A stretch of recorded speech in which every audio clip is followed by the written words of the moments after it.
ओम श्री सद्गुरुवे नमः। ओम नमो भगवते वासुदेवाय। अथ सप्तमोऽध्याय। बृहस्पति जी के द्वारा देवताओं का त्याग और विश्वरूप का देवगुरु के रूप में वर्ण। राजा परीक्षित ने पूछा, भगवन, देवाचार्य बृहस्पति जी ने अपने प्रिय शिष्य देवताओं को किस कारण त्याग दिया था?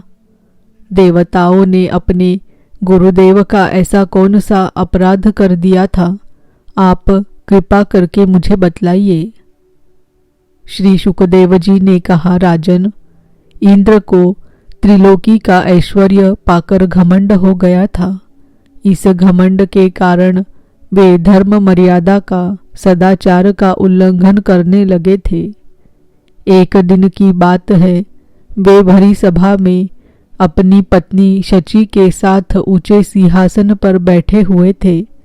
49 मरुदगण, 8 वसु, 11 रुद्र, आदित्य, रभुगण, विश्वेदेव, साध्यगण और दोनों अश्विनी कुमार उनकी सेवा में उपस्थित थे।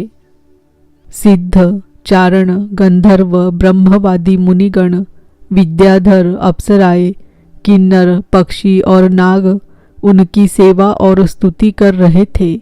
सब ओर ललित स्वर से देवराज इंद्र की कीर्ति का गान हो रहा था। ऊपर की ओर चंद्रमंडल के समान सुंदर श्वेत छत्र शोभायमान था। चवर, पंखे आदि महाराजोचित सामग्रियां यथास्थान सुसज्जित थी। इस दिव्य समाज में देवराज बड़े ही सुशोभित हो रहे थे। इसी समय देवराज इंद्र और समस्त देवताओं के परम आचार्य बृहस्पति जी वहां आए। उन्हें सुर असुर सभी नमस्कार करते हैं। इंद्र ने देख लिया कि वे सभा में आए हैं, परंतु वे न तो खड़े हुए और न आसन आदि देकर गुरु का सत्कार ही किया। यहाँ तक कि वे अपने आसन से हिले डुले तक नहीं। त्रिकालदर्शी समर्थ बृहस्पति जी ने देखा कि यह ऐश्वर्य मद का दोष है। बस वे झटपट वहां से निकलकर चुपचाप अपने घर चले आए। परीक्षित, उसी समय देवराज इंद्र को चेत हुआ। वे समझ गए कि मैंने अपने गुरुदेव की अवहेलना की है। वे भरी सभा में स्वयं ही अपनी निंदा करने लगे। हाय हाय, बड़े खेद की बात है कि भरी सभा में मूर्खतावश मैंने ऐश्वर्य के नशे में चूर होकर अपने गुरुदेव का तिरस्कार कर दिया। सचमुच मेरा यह कर्म अत्यंत निंदनीय है। भला कौन विवेकी पुरुष इस स्वर्ग की राजलक्ष्मी को पाने की इच्छा करेगा? देखो तो सही, आज इसी ने मुझ देवराज को भी असुरों के से रजोगुणी भाव से भर दिया।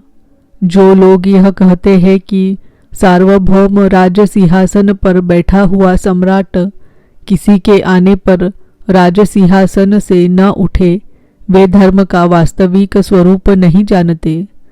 ऐसा उपदेश करने वाले कुमार्ग की ओर ले जाने वाले हैं। वे स्वयं घोर नरक में गिरते हैं। उनकी बात पर जो लोग विश्वास करते हैं, वे पत्थर की नाव की तरह डूब जाते हैं। मेरे गुरुदेव बृहस्पति जी ज्ञान के अथाह समुद्र है। मैंने बड़ी शठता की। अब मैं उनके चरणों में अपना माथा टेक कर उन्हें मनाऊंगा। परीक्षित, देवराज इंद्र इस प्रकार सोच ही रहे थे कि भगवान बृहस्पति जी अपने घर से निकलकर योग बल से अंतर्धान हो गए। देवराज इंद्र ने अपने गुरुदेव को बहुत ढूंढवाया, परंतु उनका कहीं पता न चला। तब वे गुरु के बिना अपने को सुरक्षित न समझकर देवताओं के साथ अपनी बुद्धि के अनुसार स्वर्ग की रक्षा का उपाय सोचने लगे, परंतु वे कुछ भी सोच न सके। उनका चित्त अशांत ही बना रहा। परीक्षित, दैत्यों को भी देवगुरु बृहस्पति और देवराज इंद्र की अनबन का पता लग गया। तब उन मदोन्मत्त और आतताई असुरों ने अपने गुरु शुक्राचार्य के आदेशानुसार देवताओं पर विजय पाने के लिए धावा बोल दिया। उन्होंने देवताओं पर इतने तीखे तीखे बाणों की वर्षा की कि उनके मस्तक, जंघा, बाहु आदि अंग कट कट कर गिरने लगे। तब इंद्र के साथ सभी देवता सिर झुकाकर ब्रह्मा जी की शरण में गए।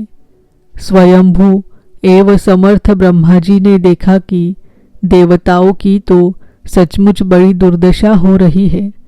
अतः उनका हृदय अत्यंत करुणा से भर गया। वे देवताओं को धीरज बंधाते कहने लगे। ब्रह्मा जी ने कहा, देवताओं, यह बड़े खेद की बात है। सचमुच तुम लोगों ने बहुत बुरा काम किया। हरे हरे, तुम लोगों ने ऐश्वर्य के मद से अंधे होकर ब्रह्मज्ञानी, वेदज्ञ एवं संयमी ब्राह्मण का सत्कार नहीं किया। देवताओं, तुम्हारी उसी अनीति का यह फल है कि आज समृद्धशाली होने पर भी तुम्हें अपने निर्बल शत्रुओं के सामने नीचा देखना पड़ा। देवराज, देखो, तुम्हारे शत्रु भी पहले अपने गुरुदेव शुक्राचार्य का तिरस्कार करने के कारण अत्यंत निर्बल हो गए थे, परंतु अब भक्ति भाव से उनकी आराधना करके वे फिर धन जन से संपन्न हो गए हैं। देवताओं, मुझे तो ऐसा मालूम पड़ रहा है कि शुक्राचार्य को अपना आराध्य देव मानने वाले ये दैत्य लोग कुछ दिनों में मेरा ब्रह्मलोक भी छीन लेंगे। भृगुवंशियों ने इन्हें अर्थशास्त्र की पूरी पूरी शिक्षा दे रखी है। ये जो कुछ करना चाहते हैं उसका भेद तुम लोगों को नहीं मिल पाता। उनकी सलाह बहुत गुप्त होती है। ऐसी स्थिति में वे स्वर्ग को तो समझते ही क्या है। वे चाहे जिस लोक को जीत सकते हैं। सच है, जो श्रेष्ठ मनुष्य ब्राह्मण गोविंद और गोओं को अपना सर्वस्व मानते हैं और जिन पर उनकी कृपा रहती है, उनका कभी अमंगल नहीं होता। इसीलिए अब तुम लोग शीघ्र ही त्वष्टा के पुत्र विश्वरूप के पास जाओ और उन्हीं की सेवा करो। वे सच्चे ब्राह्मण, तपस्वी और संयमी हैं। यदि तुम लोग उनके असुरों के प्रति प्रेम को क्षमा कर सकोगे और उनका सम्मान करोगे तो वे तुम्हारा काम बना देंगे। श्री शुकदेव जी कहते हैं, परीक्षित, जब ब्रह्मा जी ने देवताओं से इस प्रकार कहा तब उनकी चिंता दूर हो गई। वे त्वष्टा के पुत्र विश्वरूप ऋषि के पास गए और उन्हें हृदय से लगाकर यो कहने लगे। देवताओं ने कहा, बेटा विश्वरूप, तुम्हारा कल्याण हो।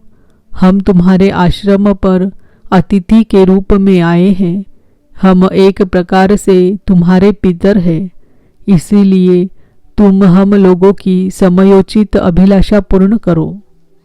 जिन्हें संतान हो गई हो उन सत्पुत्रों का भी सबसे बड़ा धर्म यही है कि वे अपने पिता तथा अन्य गुरुजनों की सेवा करें।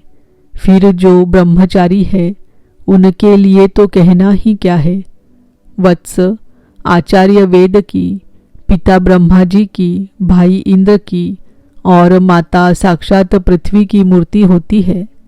इसी प्रकार बहन दया की, अतिथि धर्म की, अभ्यागत अग्नि की और जगत के सभी प्राणी अपने आत्मा की ही मूर्ति आत्मस्वरूप होते हैं। पुत्र, हम तुम्हारे पितर हैं। इस समय शत्रुओं ने हमें जीत लिया है। हम बड़े दुखी हो रहे हैं। तुम अपने तपोबल से हमारा यह दुख, दारिद्र्य, पराजय टाल दो। पुत्र, तुम्हें हम लोगों की आज्ञा का पालन करना चाहिए। तुम ब्रह्मनिष्ठ ब्राह्मण हो, अतः जन्म से ही हमारे गुरु हो। हम तुम्हें आचार्य के रूप में वर्ण करके तुम्हारी शक्ति से अनायास ही शत्रुओं पर विजय प्राप्त कर लेंगे। पुत्र, आवश्यकता पड़ने पर अपने से छोटों का पैर छूना भी निंदनीय नहीं है। वेद ज्ञान को छोड़कर केवल अवस्था बड़प्पन का कारण भी नहीं है। श्री शुकदेव जी कहते हैं, परीक्षित, जब देवताओं ने इस प्रकार विश्व रूप से पुरोहिती करने की प्रार्थना की, तब परम तपस्वी विश्वरूप ने प्रसन्न होकर उनसे अत्यंत प्रिय और मधुर शब्दों में कहा। विश्वरूप ने कहा, पुरोहिती का काम ब्रह्म तेज को क्षीण करने वाला है, इसीलिए धर्मशील महात्माओं ने उसकी निंदा की है।